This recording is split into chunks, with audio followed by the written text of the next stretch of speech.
예고해드린 대로 최상병 사망 사건 수사 외압 의혹 첫 공개 토론을 시작하겠습니다. 대통령이 직접 이종섭 당시 국방부 장관에게 3차례 통화한 기록까지 드러나면서 대통령실 개입 의혹이 짙어지고 있는 상황입니다. 이 사건의 핵심 인물 이종섭 당시 국방부 장관 그리고 박정훈 당시 해병대 수사단장을 대리하고 있는 변호사 두 분 모셨습니다. 어떻게 보면 대리전이라고 할 수도 있겠는데요. 이 두 분이 공개적으로 한자리에 나와 토론을 하는 건 이번이 처음입니다. 이종섭 전 장관 측 김재훈 변호사, 또 박정훈 전 수사단장 측 김정민 변호사 나오셨습니다. 두 분 모두 어서 오십시오. 네, 반갑습니다. 네, 오늘 토론은 자유 토론입니다. 발언권은 제가 공평하게 드릴 거고요. 다만 발언이 좀 길어지신다 하면 제가 개입해서 발언 정리를 요청드리겠습니다. 바로 토론으로 들어가죠. 먼저 7월 31일부터 좀 짚어보겠습니다. 이날은 이종섭 당시 장관이 전날 자신이 결제한 걸 뒤집고 경찰에 사건 보내는 걸 보류하라 지시하고 또 언론 브리핑도 돌연 취소한 날입니다. 또 그 사이에 대통령실로부터 전화가 걸려온 사실이 드러나면서 대통령실 개입 의혹이 이날부터 시작됐다는 말이 나오는데 먼저 이거부터 좀 토론을 해보죠. 이날 이 장관의 이첩 보류는 정당한 지시였는가? 김재훈 변호사님부터 발언권 드리겠습니다. 네, 일단 이 사건에 대한 이해를 돕기 위해서 사건의 개요를 설명드리는데 이 사건의 개요를 말씀드리기 전에 먼저 한 말씀 드리겠습니다. 최근 박정훈 대령의 변호인께서는 이종섭 전 장관의 모든 통화 기록, 통화 상대와 통화 기록을 기자단에게 공개했습니다. 마치 국방부 장관이 부당한 일을 저지른 뒤 그걸 덮기 위해서 전방위 로비를 한 것처럼 보이게 몰아가는 느낌을 받았습니다. 사실 국방부 장관이 안보 위협, 외교 현안, 잼버리 파행 해결 등과 관련해 대통령, 국무총리, 동료 국무위원들을 포함한 정부 주요 인사들과 수시로 소통하는 것은 너무나 당연하고 자연스러운 일 아닙니까? 또 실제로 확인해 보니 대부분 잼버리 기간이었습니다. 그때 국방부가 군의관이랑 공병대를 엄청 보낸 걸로 기억하고 있는데 그렇다면 국방부 장관의 통화의 대부분도 그러한 현안과 관련된 업무상 통화들 아닐까요? 그런데도 마치 그 모든 과정에 부정한 의도가 있었던 것처럼 몰고 가고 있는데 실제로 특정 언론은 행안부 장관 통화를 경찰 수사를 대비한 로비 의혹이라고 보도까지 했습니다. 고도의 여론조작 같은 느낌을 받습니다. 향후 수사하고 재판에 영향을 미치는 행위 같아서 정말 부적절한 것 같습니다. 젊은 해병의 안타까운 죽음을 둘러싼 진실을 밝히기보다는 사건을 정치화하려는 행위 아닐까요? 이것은 반칙입니다. 부디 자중하여 주시기 바랍니다. 네, 지금 뭐 토론 주제보다는 다른 입장을 먼저 밝히신 것 네. 같아서 이거는 김정인 변호사님한테 네, 바로 제가 반론권을 반론해보겠습니다. 드려야겠습니다. 지금 국방장관 작년에 수도 없는 거짓말 하지 않았습니까? 그 지긋지긋한 거짓말, 국회에서의 거짓말, 심지어 해병대 사령관은요 법원에 군사 법원에 나와서까지도 거짓말했습니다. 그동안 거짓말을 해왔기 때문에 믿을 수 없기 때문에 저희가 그것을 공개를 한 겁니다. 그리고 지금 언론에서 주목하는 부분은 여러 가지가 있지만 저희가 주목하는 부분은 8월 2일, 7월 30일 이 부분입니다. 당시 통화가 객관적으로 문제가 없다면 다 검증이 되겠죠. 그 부분을 공개한 부분은 그동안 대통령과 그다음에 국방장관이 국민에 대한 신뢰를 저버리고 거짓말을 밥 먹듯 했던 거, 그거부터 먼저 지적하지 않을 수 없습니다. 네, 김정인 변호사님 반론권 다시 드릴까요? 네, 뭐 거짓말을 밥 먹듯이라고 했는데 거짓말 그렇게 한 적 없습니다. 제가 이따가 다 설명드리겠습니다. 네, 자, 알겠습니다. 네. 말씀 토론에 따라서 진행. 네, 그러면 바로 예. 다시 원래 저희가 잡았던 그 주제로 돌아가겠습니다. 7월 31일 이종섭 장관의 이첩 보류 지시 정당한 지시였습니까? 김정인 변호사님부터 하시죠. 네, 일단 사건의 이해를 돕기 위해서 사건의 개요부터 먼저 설명을 드리겠습니다. 패널 좀 보시면 7월 28일 날 해병대 수사단장이 유족에게 사건 처리 방향을 설명합니다. 이때 관계자 8명에 대해서 업무상 과실치사 혐의가 인정된다고 경찰에 넘기겠다. 이첩 예정이라고 유족에게 설명합니다. 그리고 이틀 뒤인 7월 30일 해병대 사령관이 조사 결과를 장관에게 보고하고 결재를 받습니다. 당시 수사단장이 박정훈 대령 수사단장이 배석 등 2인이 배석하고 장관 측에는 대변인 등 3인이 배석해서 보고를 받습니다.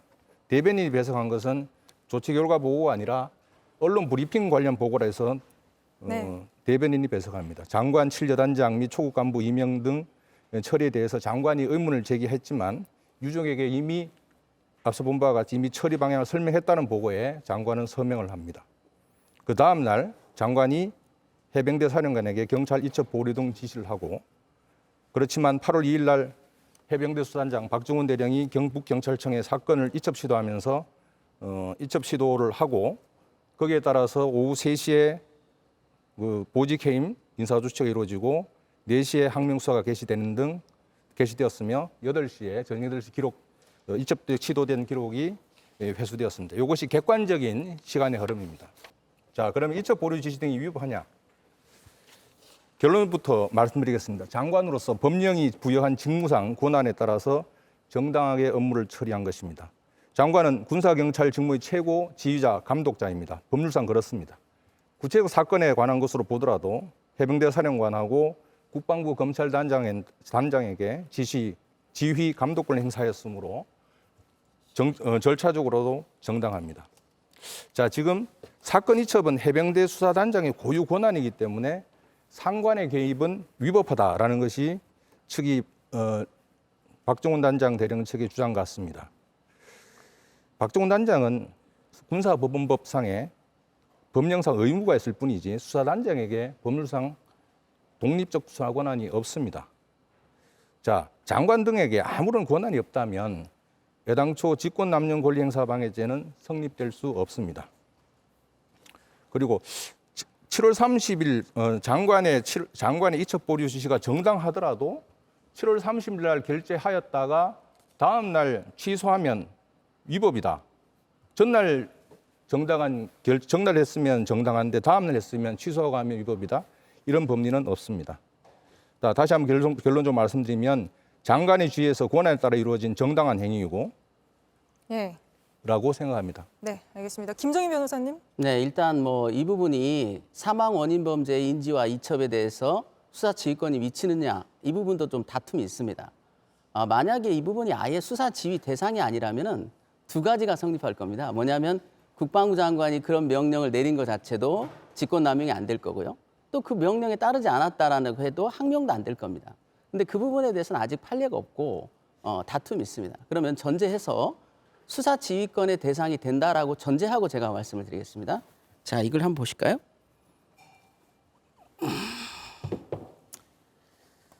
좀 보시면요, 조금 밑에 결국 수사 이 이첩 보류의 목적이 무엇이냐가 중요하지 않겠습니까? 이첩 보류가 무엇이냐? 왜 이첩을 보류하려고 했던 것이냐? 단지 3, 4일 늦추거나 뭐 이런 것 때문이었냐? 아니면 다른 의도가 있냐? 이걸 도대체가 당사자들의 진술을 인정하지도 않고 뭐 녹음이 돼 있지도 않으니까요. 알 수 없으나 추정케 하는 증거가 하나 있습니다. 이게 뭐냐면 군사보좌관이 해병대 사령관에게 보낸 텔레그램 문자인데요. 확실한 혐의자는 수사 의뢰, 지휘 책임 관련자는 징계로 하는 것도 검토해 주십시오. 사실 이건 군에서 가장 흔하게 벌어지는 외압 중에 하나죠. 뭔가 고위층은 징계로 하고 실제 책임 있는 사람은 형사 책임하라. 이게 아주 검은 속내를 드러내는 겁니다. 이런 명확한 증거가 있지 않습니까? 이건 당시 우즈베키스탄의 국방장관과 함께 있으면서 이 박진희 군사보좌관의 표는 국방장관이 수시로 자기가 쓰기도 했고 문자도 보냈습니다. 이것을 그러면 군사보좌관만의 생각이었느냐, 국방장관과 무관한 생각이었느냐, 이렇게 보기는 어려운 것이죠. 또 이것 하나만 있는 게 아니고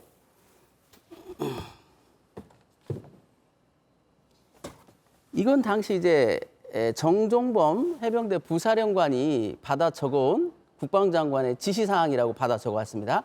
이 부분에 대해서 이제 국방장관은 자신의 지시가 아니라 법무관리관의 뭐 설명이다 이런 식으로 변명하고 있으나 어찌됐든 간에 이것을 수명하는 입장에서는 도대체 장관의 참모와 장관의 지시를 구별할 수 있겠습니까? 적어도 장관의 참모는 장관명을 받들고 있다라고 생각하는 것이 무리가 없을 겁니다. 7번 항에 보면 이런 게 있습니다. 법적 검토 결과 사람에 대해서 조치하면 안 된다. 없는 권한 행사다. 아니 법령상에 인지해서 이첩하는 것을 명백한 권한, 의무로까지 규정해 놓고 있는데 있지도 않는 권한이랍니다. 이런 회개망측한 법리 오해, 이걸 터잡아서 무엇을 획책했느냐? 결국 이첩 보류는 단순한 시간을 늦추려는 게 아니라 결국 이첩 대상자를 변경하거나 아예 이첩 형식을 법령에 맞지 않는 것으로 바꾸려고 의도했던 것이죠. 그래서 이 이첩 보류가 위법하다는 것이지 시간 한 3, 4일 늦추거나 이런 걸 가지고 문제 삼는 것은 아니죠. 네, 김재훈 변호사님 반론권 드리겠습니다. 네, 일단 그 간단하게 말씀드리면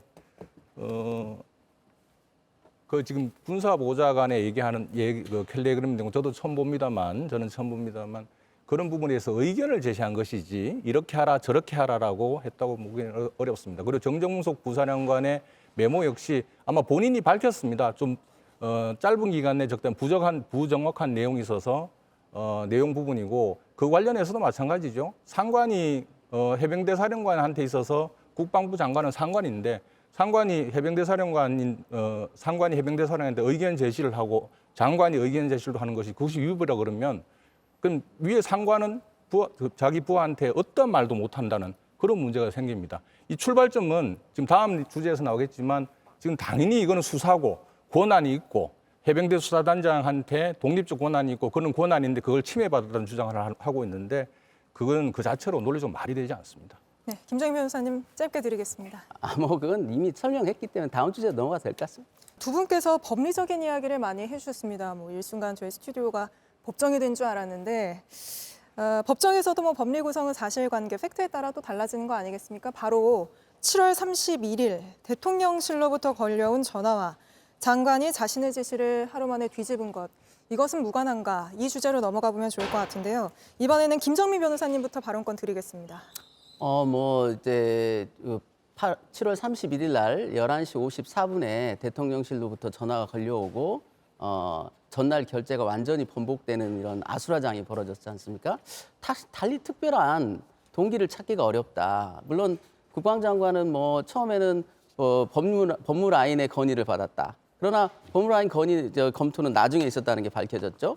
그 다음에 이제 들고 나온 게 이제 초급 간부들에 대한 어떤 걱정 때문에 결심을 바꿨다 이랬는데 합리적 설명이 전혀 안 되죠. 게다가 지금 대통령실로부터 걸려온 전화에 대해서는 처음에는 아예 인정을 안 했거든요. 용산으로부터 어떤 전화도 받지 않았다 이렇게 주장하다가 지금 이제 이 통화 목록이 공개되니까 변명을 하기 시작하는 것 같아요. 그러나 저희가 볼 때는 대통령실의 전화 이거 외에는 전날 그렇게 인사와 안에 대해서까지도 아무런 이의 없이 결재했던 분이 갑자기 바꿀 이유가 없다. 저희는 그렇게 보고 있습니다.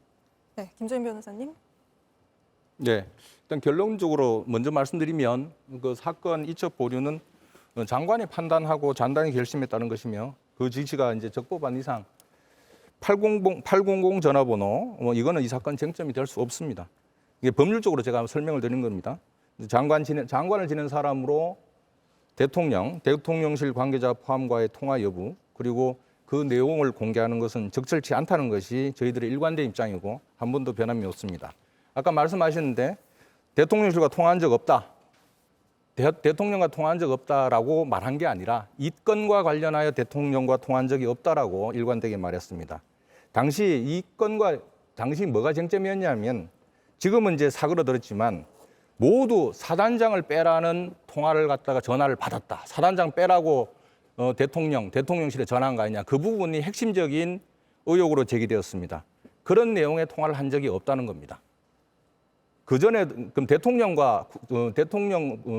국방부 장관이 대통령과 통화 관련해서 이런 일로 통화를 갖다가 여러 번 합니다. 여러 업무가 있지만 지금 현재 당시 쟁점이 된 사단장을 빼라라는 그런 내용의 통화는 그 누구로부터 받은 적 없고 그 누구에게도 사단장을 빼라는 그런 지시를 한 적이 없다라는 취지로 말씀드린 것이고 방금 드린 내용이 팩트입니다.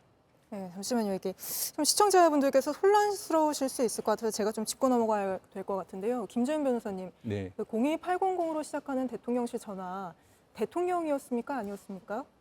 제가 말씀드렸지 않습니까?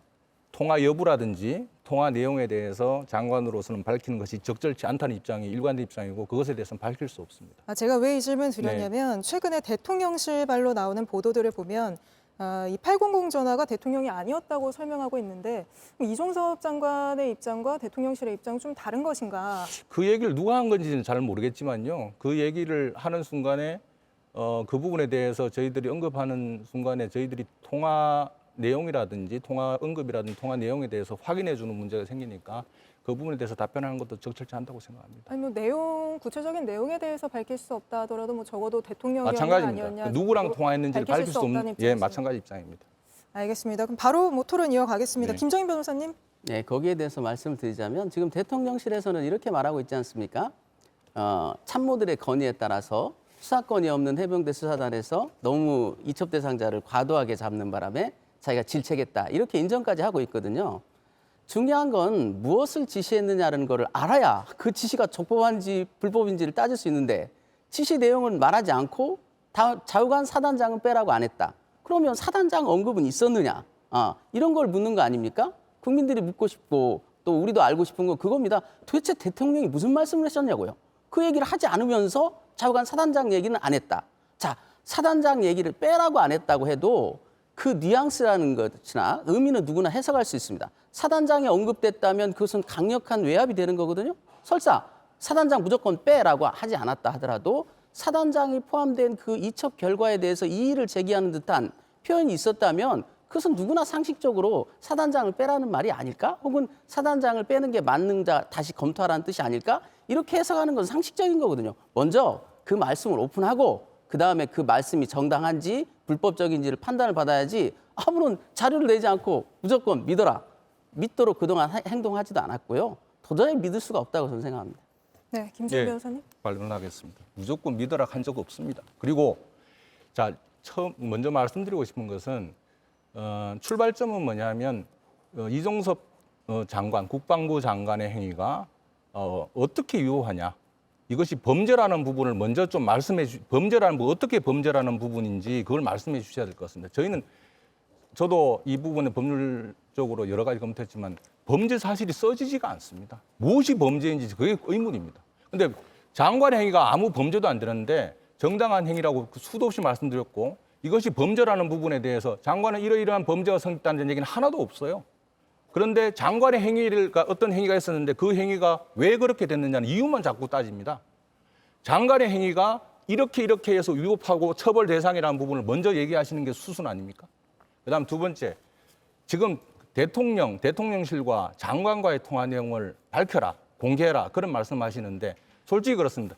요 사건만 딱 있으면 요 사건만 문제가 되고 나중에 이런 일이 다시는 발생 안 한 이런 정책 결정이나 소통에 문제가 없다 그러면 저도 속 시원히 그리고 밝혀서 하면 좋습니다만 이 사안이 문제가 아니라 국가 의사결정이나 소통 과정을 이런 식으로 마구 공개하면 안 됩니다. 아무 일도 못합니다. 건설적인 서로 의견이 다를 수 있고 이런 내용들을 갖다가 정책 결정이나 이런 부분을 할 때 국가적으로 볼 때 그런 부분을 오픈이 되면 소신 있는 의견 개진이나 이런 걸 할 수가 없습니다. 그런 의사결정 과정이라든지 소통 내용 과정을 갖다가 공개하는 것은 적절치 않고 또 방금 말씀드렸다시피 장관의 행위가 적법한데 그 부분에 대해서는 단순 호기심입니다. 제가 볼 때는 그 부분에 대해서 언급하는 것은 본질과 쟁점에서 벗어났다고 생각합니다. 네, 단순 호기심이라고 하셨는데 김정인 변호사님 반론권 드리겠습니다. 직권남용에서 중요 쟁점은 직권 행사의 목적이 무엇이냐도 중요하지 않습니까? 결국 그 직권 행사의 외관을 갖춘 그 행위가 무엇을 목적으로 했느냐는 걸 알려고 지금 대통령이 무엇을 지시했느냐를 걸 묻는 겁니다. 대통령이 지시한 의도가 과연 적법한 법 집행에 있었나 아니면 다른 불순한 의도가 있었는가를 판단하기 위해서 직권남용의 중요한 쟁점이니까요. 그걸 밝히자고 무엇을 말했는지 무엇을 들었는지를 묻는데 계속 무엇을 들었다고는 얘기하지 않으면서 적법하다. 그건 답이 될 수 없죠. 감사합니다. 지금 이제 드디어 범죄 사실이 나왔네요. 직권남용 권리행사 방해라고 혐의라고 그랬는데 직권남용 권리행사 방해는 지금 장관이 직권을 남용했다. 장관이 직권남용을 해서 누군가의 권리행사를 방해했다는 그 범죄가 성립한다는 겁니다. 장관에게 지금 그 변호인의 주장은 그 장관에게 이첩 보류할 권한이 있다는 것인지 없다는 것인지 모르겠지만 권한이 있어야 성립하는 거니까 우리가 이첩 보류 지시할 권한이 있다고 전제를 해야지 성립하는 거 아닙니까? 그런데 좋습니다. 이첩 보류 권한을 갖다가 지시할 권한이 있다라는 걸 있다고 인정한 셈이에요. 직권남용이라고 그러니까. 그렇다면 직권남용 권리행사 방해는 미수범 처벌 규정이 없어요. 그럼 누가 어떤 피해를 입었는지를 얘기해야 되는데 박정훈 단장이 기록을 가지고 장관이 이첩 보류해라고 이첩 보류해가 그걸 받아들였습니까? 쪼르륵 가지고 8월 2일 날 경북청으로 달려갔습니다. 박정훈 단장 자기의 권리 침해받은 적 없습니다. 그런데 무슨 범죄가 성립합니까? 법리적으로? 자, 그 부분 좀 설명을 드릴게요. 일단 직권남용의 성립 여부에 있어서 장관에게 권한이 있느냐, 있다는 전제하에서 제가 말씀을 드렸던 겁니다. 또 장관의 권한이 수사지휘권이 그 부분에 미치지 않는다고 해서 아무런 범죄도 성립하지 않느냐, 그것도 아니에요. 왜냐하면 특가법상 면담 강요죄가 성립될 여지도 있거든요. 왜냐하면 해병대 수사단은 수사권은 없지만 사실상 공무원의 직무고발적 권한을 행사하고 있었기 때문에 거기에 위력을 행사하면 특가법 적용이 가능하다고 저는 보고 있습니다. 그리고 또 하나, 미수 부분에 대해서는 저도 공수처 수사를 받으면서 저는 그렇게 봤어요. 미수로 봤다. 왜냐하면 해병대 수사단의 이첩 행위는 소송 행위이기 때문에 8월 2일 아침에 공문이 접수되는 순간 종료가 됐다. 그렇기 때문에 권리 행사가 방해된 것은 없죠. 그래서 그 부분은 미수로 보는 것이 맞다라고 저는 봤는데, 공수처에서는 또 다른 법리를 구성하고 있더라고요. 뭐냐면 국방장관이 해병대 사령관에게 의무 없는 일을 시킨 것은 맞지 않느냐. 자기가 수사지휘권을 행사해서 저쪽이 또다시 수사지휘권을 발동하게 만든 그 부분이랄지. 또 그리고 넓게 보면 결국은 경북청에 들어갔던 서류가 탈취되는 바람에 결국 이첩이라는 목적이 달성되지 못하지 않았느냐. 그래서 포괄해서 보면 권리 행사가 방해된 거 아니냐, 이런 구성을 하고 있다고 해요. 그래서 그 부분에 대해서는 저도 또 의견을 줬습니다. 뭐냐면 그렇다면은 공문이라는 8월 2일 아침에 접수된 공문이 기타의 방법으로 효용을 해야 한 게 아니냐. 그러니 공용서류 무효죄는 또 검토해 볼 수 있지 않느냐. 이런 얘기를 서로 주고받았어요. 그런데 이제 최근 그 부분에 대해서 중요한 국방장관의 진술이 하나 있습니다. 뭐냐면 주장이 이첩 기록 회수하는 자기는 무관하다는 거거든요. 뭐냐면 지시한 바는 없다. 나의 권한에 터잡아서 검찰단에서 가져왔는지는 모르나 자기가 기록 회수를 직접 지시한 바는 없다고 했으니 또 그 부분은 좀 무너지는 부분이 있어요. 왜냐하면 기록 회수까지 포괄해서 봐서 직권남용이 되는 거 아니냐라는 것이 공수처의 의견이었거든요. 근데 저는 또 아까 말씀드렸듯이 이게 해병대 사령관에 대한 직권남용 별도에 플러스 특가법상의 면담 강요. 그래서 법리나 죄목을 뭘로 정하는가의 문제는 일단 팩트가 다 정리된 다음에 적절한 죄명을 잡는 것이지, 지금 당장 팩트가 정리되지 않았는데 무조건 이제는 안 된다. 그렇게 보기엔 좀 무리가 있는 거 아닐까요? 네, 그 부분 관해서 오늘 많은 부분을 알려주셔서 감사합니다. 첫 번째가 갑자기 면담방해죄라고 나와서 그거는 저도 처음 듣는 죄명 같아서 저도 공부를 좀 해봐야 되겠습니다. 뜬금없이 면담방해 어떤 요건인지를 좀 살펴봐야 될 것 같고요. 두 번째는 뭐냐면 지금 이제 미수범 처벌 규정이 없다 하니 갑자기 지금 피의자로 고발된 해병대 사령관이 피해자라고 합니다. 이제 해병대 사령관이 피해자인데 왜 피고발이 됩니까?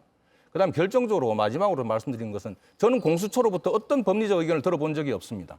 공수처는 수사하는 기관이지 아직까지 외부에다가 자기 법리적 의견을 제시한 바가 없습니다. 그런데 어떻게 박정훈 대령 변호인 측에서는 그쪽에서 법적 의견을 어떻게 듣습니까? 저는 들어본 적이 없어요. 아니, 저희가 조사를 받았지 않습니까? 조사를 받아도 사실 그럼요. 조사는 사실관계를 조사하는 것이지 아니죠. 법리적 의견을 갖다 제시하는 건 아니죠. 자, 그 부분에 대해서 제가 해명할게요. 네. 고발인 신분으로 갔습니다. 저희도. 처음에는 저희가 고발인인 줄 몰랐어요. 왜냐하면 전 변호인께서 그 부분을 했기 때문에 저는 고발인 신분이 아닌 줄 알았어요. 참고인 신분으로 갔는데 실질적으로 고발인 지위에 있지 않느냐 해서 고발인 자격으로 다시 대리를 했습니다.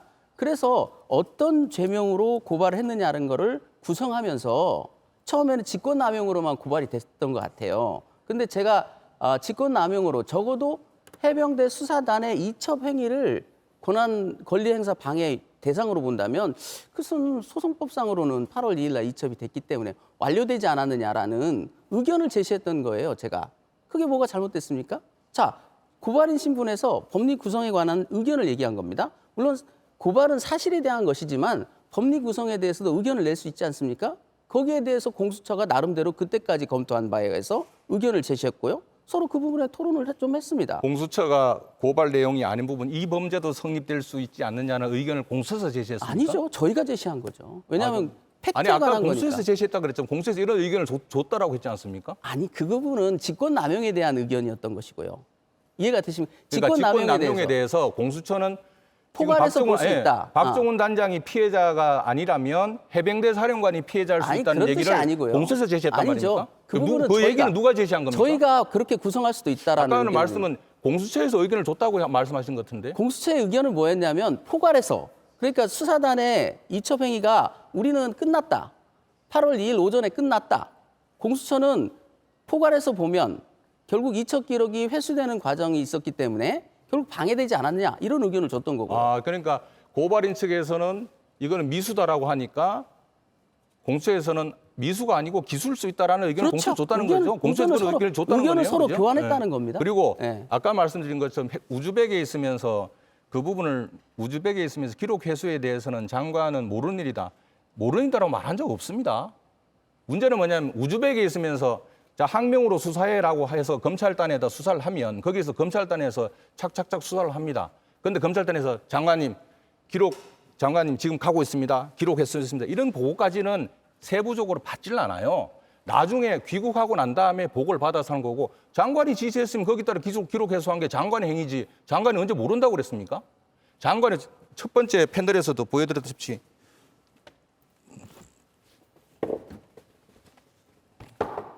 이 사건계에서도 보여드렸다시피 한번 보십시오. 장관의 행위를 인정했어요. 기록 회수. 여기 줄권한 부분이 장관 행위예요. 장관은 이첩 보류 지시, 그 다음에 인사조치 검토 지시 이 장관이 한 거예요. 그다음 항명수사 지시 이 장관이 한 겁니다. 이 장관 행위에 따라서 이 벌어지는 일이에요. 어떻게 장관이 한 행위가 아니라고 합니까? 우리 장관이 나 모르는 일이다 한 적 없습니다. 장관의 행위, 장관의 지시에 따른 당연한 귀결이고 장관의 행위로 봐도 좋다라고 제가 밝혔습니다. 그거 법리적으로 보면요. 이첩 기록의 회수에 대해서는 명확한 지시가 있었느냐가 없었느냐가 달라집니다. 그건 다 아실 겁니다. 왜냐하면 수사를 지시한 것과 그 수사의 일환으로서 구체적으로 기록을 회수하는 것과는 본질이 달라요. 수사를 지시했다고 해가지고 그 기록 회수까지 지시했다라고 법적으로 구성될 수는 없죠. 왜냐하면 어떤 방식으로 회수할 것이냐는 것은 수사기관의 재량이니까요. 그렇지 않습니까? 네, 맞습니다. 압수를 할지. 그래서 이제 장관께서 왜 저는 주목했던 게 뭐냐면 원본을 가지고 오라는 구체적 지시를 한 바가 없다는 거예요. 그 이후에 결정됐다는 거죠. 원본을 회수하는 문제는. 그래서 그 부분은 법적인 책임은 좀 잘라지지 않느냐. 장관이 그 부분에 대해서 예를 들어서 수사기관에 검찰단에 자 이첩된 기록 원본을 빨리 가지고 와라고 지시했다면 그 부분에 대한 범죄에 대해서도 책임을 져야 되지만 수사 개시만 지시를 했다면 수사 개시에 따른 후속 조치에 이거를 원본을 가지고 오는지 압수수색 영장을 가지고 갈 것이냐 그냥 가서 달라고 할 것이냐는 것은 수사기관의 재량이기 때문에 그 부분이 저는 굉장히 중요한 쟁점이라고 봐요. 왜냐하면 이첩 기록 회수는 누가 봐도 이례적인 일이거든요. 이것이 장관이 직접 지시하지 않았다.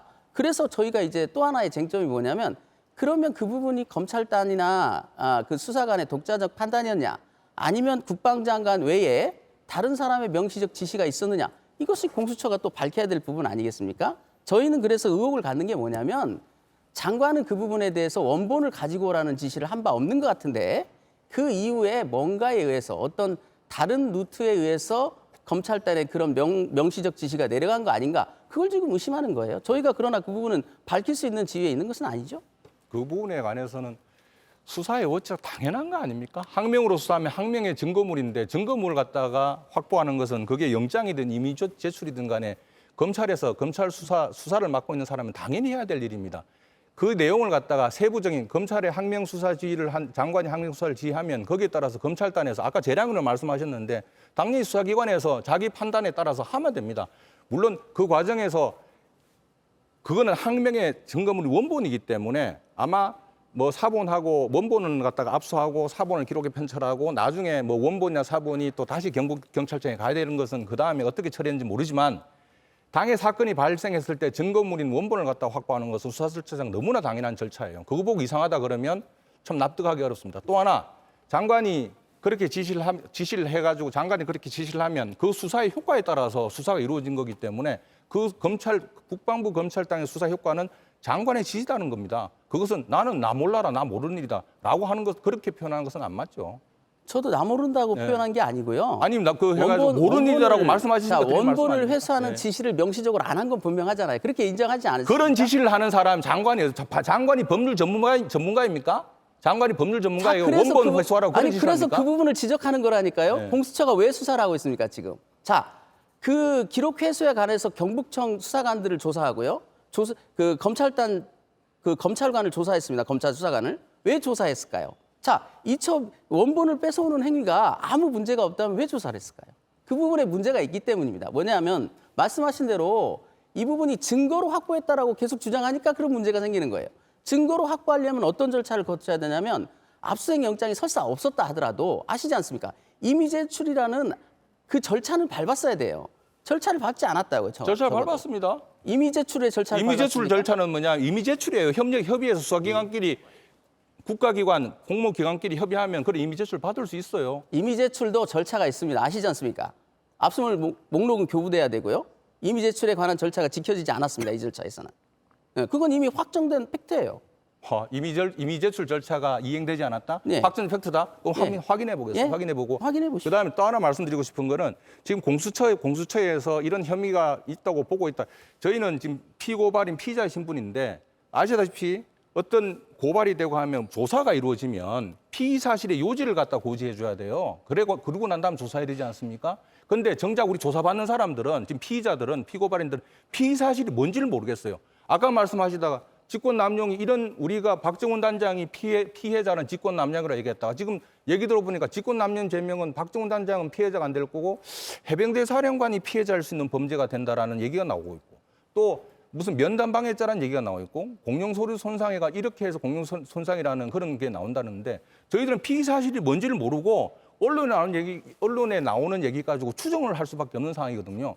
근데 그걸 피의 사실이 뭐고 그 혐의가 뭔지를 갖다가 보고 그 범죄가 성립된다고 했을 때 나머지 그 동기가 뭐냐 하는 걸 따지는 건 모르겠지만 지금 피의 사실도 뭔지도 모르는 상태에서 범죄의 동기가 뭐냐 무슨 범죄를 했는지도 모르는데 범죄의 동기를 뭐냐고 묻는 거하고 똑같은 것 같습니다. 그 부분은요. 네. 대통령과 그다음에 국방장관이 중요 사건에 대해 결정을 했음에도 불구하고 결정 절차가 다 비밀에 가려져 있고 거짓말을 해왔기 때문에 국민들이 의혹을 갖는 거 아닙니까? 자, 전혀 거짓말이 없었나요? 자, 작년에 분명히 말씀드리지만 용산과는 아무 연락이 없었다고까지 얘기했어요. 국방장관은. 그리고 여러 명이 나와서 심지어 7월 31일에는 수석보좌관 회의에서 이 문제에 대해서 보고조차 안 했다고 했습니다. 그게 다 지금 거짓말로 드러났잖아요. 자, 그 부분 네. 말씀드릴게요. 아까 우리 장관의 취지는 분명히 제가 설명을 드렸고요. 이건 관련해서 통한 적 없다. 이건 관련해 통한 적 없다. 사단장 빼라는 전화 통화를 한 적 없다. 그런 취지로 말씀드렸고 대통령 지금 현재 그 부분을 아마 거짓말했는데 거짓말이 아니라고 그런 취지라고 설명을 드렸고 지금 장관과 대통령이 거짓말했다고 서로 말이 안 맞고 거짓말했다라고 중간에 있는 사람이 얘기한 거는 뺍시다. 우리 장관이 얘기한 거하고 장관은 우리 측은 이권 관련해가 통화 내용 공개를 한마디도 한 적 없어요. 그리고 대통령하고 어느 부분이 틀립니까? 자, 어떤 부분이 거짓말이에요? 자, 7월 31일 날 11시 54분에 전화 받은 거 인정을 안 하셨지 않습니까? 인정을 안 한 게 아니라 밝힐 수 없다고 했습니다. 저희는. 그건 지금에 와서 한 말이고요. 지금에 와서. 작년에 국회에서 한 얘기들을 좀 기억해 국회에서 보세요. 한 얘기 보세요. 이건 관련해서 통화한 적 없다고 그래 돼 있습니다. 한번 보십시오. 이 건과 관련해서 통화한 것이 아닙니까, 그러면? 이건 관련해서 사단장을 빼라는 그런 통화한 적이 없다라고 자, 설명드렸지 그래서 않습니까? 그게 제가 비유하면 그래요. 네. 아버지가 선생님한테 전화 받았냐고 물어봤어요. 왜 받았냐고 물어봤습니까? 그렇지 않습니까? 전화를 받았냐고 물어본 거예요. 국회의원도 역시 마찬가지 아니죠. 아닙니까? 그 당시 쟁점이 사단장 빼라는 전화 받았냐라고 계속 물었지 않습니까? 사단장 빼라는 전화를 받지 않았냐고 물어서 사단장 아니, 빼라는 전화를 안 받았다고 했습니까? 그 일체 얘기를 전화를 안 받았다고 하지 않았습니까? 이건 관련해서 통화한 적 없다고 분명히 얘기했습니다. 이건 관련해서. 그 어법은요. 국민 대부분이 네. 이해할 수 없을 겁니다. 맞아요. 저도 그 부분에서 그건 표현이 새빨간 거짓말입니다. 정확하지 않았다는 부분은 인정합니다만. 표현이 정확하지 않은 게 아니라요. 네. 새빨간 거짓말이에요. 자, 다음 주제로 넘어가시죠. 그 부분에서 이미 설명한 부분이고요. 배석에는 이제 7월 31일 통화 내용을 하셨는데 얘기가 나온 김에 8월 2일 통화도 한번 얘기를 해보시죠. 그럴까요? 8월 2일에 이제 윤석열 대통령이 이종섭 장관에게 직접 전화를 했습니다. 이 8월 2일은 이종섭 장관이 경찰에 이첩한 사건 회수해오라 지시하고 또 박정훈 수사단장을 항명죄로 수사하라고 지시한 날이죠. 그렇기 때문에 지금 윤석열 대통령의 통화와 또 그리고 이 일종의 그날 이뤄졌던 일들이 과연 무관한가 이런 논란이 또 일고 있는데 여기에 대해서 이번에는 김재훈 변호사님부터 먼저 네, 그 발언드리겠습니다. 부분에 관해서는 방금 얘기한 거 똑같습니다. 그 통화 여부라든지 통화 내용에 대해서는 공개하는 건 적절치 않다는 입장인데 지금 우리 그 김정민 변호사님이 다 공개해서 대통령께서 국방부 장관한테 우즈베키스탄 국방부 장관한테 내 개인 핸드폰으로 전화가 온 사실은 네. 나왔잖아요. 뭐 그거야 뭐 이미 오픈됐으니까 어쩔 수 없는 통화 내용에 대해서 말씀드릴 수 없습니다. 자, 그러면 통화 내용은 어차피 알 수가 없으니까요. 객관적인 통화 사실만 한번 열거를 해봅시다. 대통령이 전화하기 전에 조태용 안보실장이 문자를 보내고요. 그 다음에 전화를 합니다. 그렇죠? 보이지 않습니까? 그 다음에 대통령은 3번씩이나 전화를 합니다. 총 시간이 18분이 넘어요.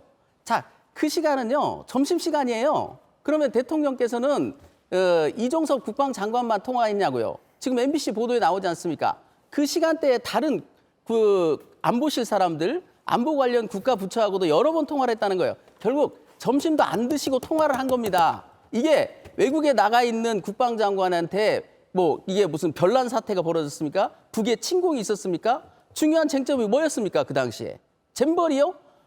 국방장관은 지금 우즈벡에 나가 있어요. 물론 잼버리라고 지금 변명을 하고 있습니다만 누가 봐도 도대체 납득이 안 되지 않습니까? 8월 2일 그 이첩이 강행된 그 직후에 11시 13분에 보고를 받고 그다음부터 12시 7분에 대통령이 전화가 와요. 또 나온 팩트 있지 않습니까? 이시연과 유재현의 통화 이런 모든 것들이 가리키는 게 뭡니까? 이 전화, 수도 많은 전화는 결국은 박대령 사건이 아니고서는 일어날 수 없는 사건들 아니었느냐라고 의혹을 갖는 건 너무나 당연한데 아무런 해명도 안 해요. 심지어 최상병 관련돼서는 전화한 게 아니다. 근데 무엇으로 전화했는지 모른다. 그게 작년 7월 31일 날 대통령 경로를 감추던 때와 뭐가 다릅니까 도대체? 대통령 경로도 감춰왔지 않습니까? 이제 드러나니까 뭐라고 합니까? 뭐 적법한 지시였다 이런 말을 하고 있지 않습니까? 내용을 밝히세요. 그다음에 평가는 국민들이 할 겁니다. 자, 그럼 여기서도 잠시 좀 정리를 하고 넘어가야 될 것 네. 같은데요. 김정민 변호사님 발언하셨기 때문에 지금 대통령실에서는 이 전화가 최상병 사건과 전혀 무관한 전화였다 이렇게 얘기를 하고 있는데 이종섭 장관 측 입장은 어떻습니까? 그 내용에 대해서 언급하는 것이 적절치 않다는 입장입니다. 마찬가지로 마찬가지 밝힐 수 똑같은 없다는 입장이고요. 다만 수가리 지금 말씀하셨으니까 그래서 그 지금 통화 내용에 대해서 상상의 나라를 펼치시는데 그렇게 해서 장관이 그 뒤에 어떤 위법 행위가 발생했나요? 그걸 한번 묻고 싶습니다. 그 통화 이후에 어떤 위법 행위가 발생했습니까? 자, 당장 위법행위 발생했지 않습니까? 어떤 기록을 위법행위요? 뺏어오는 장관이 지시했는지는 모르나 기록이 뺏어지는 그런 사태가 벌어지지 않았습니까? 아, 기록 뺏어온 네. 거 위법이다. 네. 그다음 또요.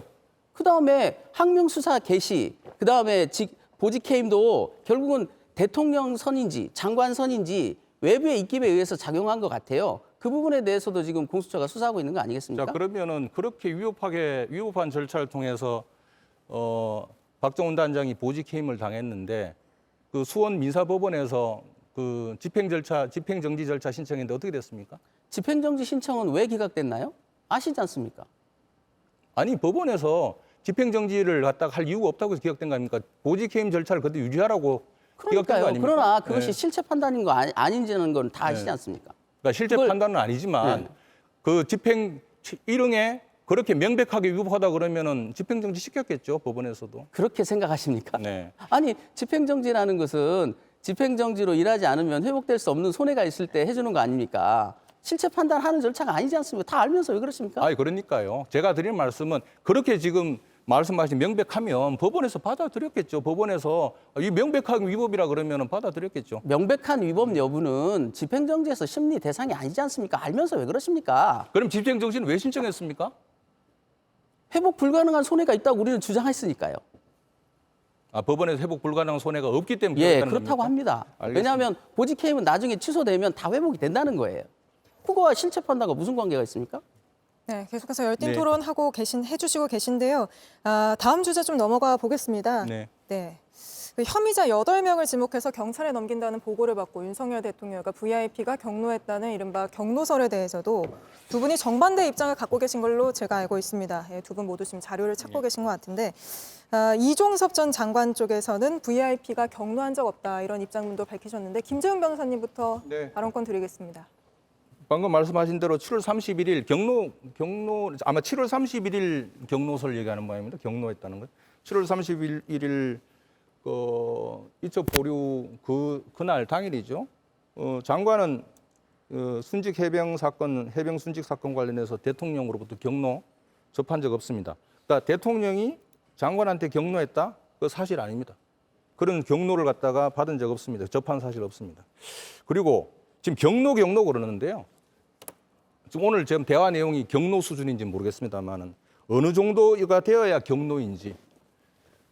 경로 여부는 발언자의 하고 청취자의 두 사람의 관계도 중요하고 제일 중요한 거는 듣는 사람이 느끼는 주관적 감정에 따라서 경로 여부가 결정되는 것 같습니다. 평가가 다를 수 있습니다.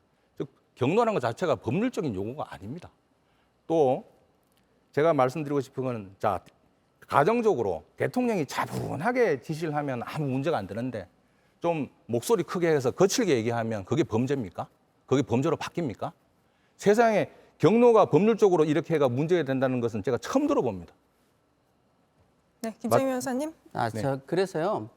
계속 말씀드리지만 무엇을 접하긴 하신 것 같아요. 경로를 접한 사실이 없다고 하는데 뭘 접하시긴 하셨지 않습니까? 그래서 뭘 접했느냐고 물어보는데 답을 안 하세요. 그래놓고 경로라고 평가하는 건 잘못됐다라고 얘기하는 거거든요. 자, 무엇을 접했냐고요. 처음에는 대통령과 아무것도 접점이 없다고 했지 않습니까? 작년에는. 근데 지금 와가지고는 접하긴 했으나 그게 경로는 아니냐? 아니다? 판단에 따라 다르다? 이렇게 말이 바뀌고 있는 거 아닙니까, 지금. 그리고요, 대통령이 경로했느냐, 화를 냈느냐, 안 냈느냐도 법적으로 아주 넌센스는 아닙니다. 왜냐하면요, 그 지시한 사람의 의지가 그 표현 속에 담겨 있는 거거든요. 경우에 따라서는 그것이 폭행 협박까지는 아니더라도 위력이 될 수 있고요. 상대방의 의사를 제압하는 그런 요건이 될 수도 있어요. 법적 판단은 다음 문제고요. 일단 팩트. 무엇을 접했느냐, 무슨 얘기를 했느냐. 국민들이 알고 싶은 건 그렇습니다. 물론 저희 박정훈 대령도 알고 싶죠.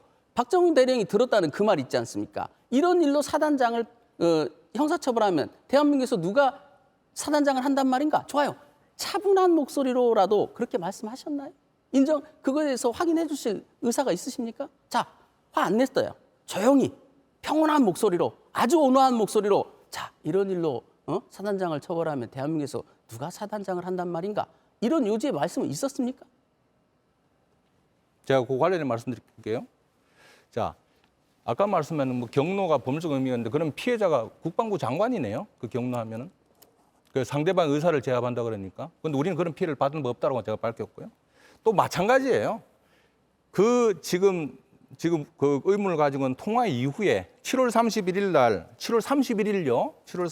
날 국방부 장관이 어떤 위법행위를 했습니까? 위법행위를 한 게 뭡니까?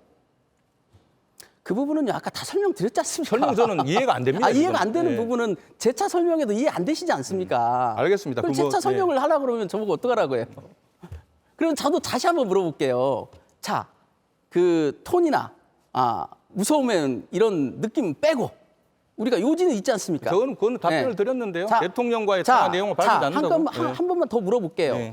그날 온화한 목소리든 어쨌든 간에 이런 일로 사단장을 처벌하면 대한민국에서 누가 사단장을 한다는 말인가? 이런 요지의 말씀은 있었습니까? 없었습니까? 확인해 주실 수 없으십니까? 없습니다. 네. 확인해 줄 수 없습니다. 됐습니까? 예. 예. 왜 확인해 주실 수 없는지도 좀 설명을 그거는 아까 말씀드렸다시피 대통령실 관계자와 장관이 의사소통 과정에 있는 내용을 공개하는 것은 적절치 않습니다.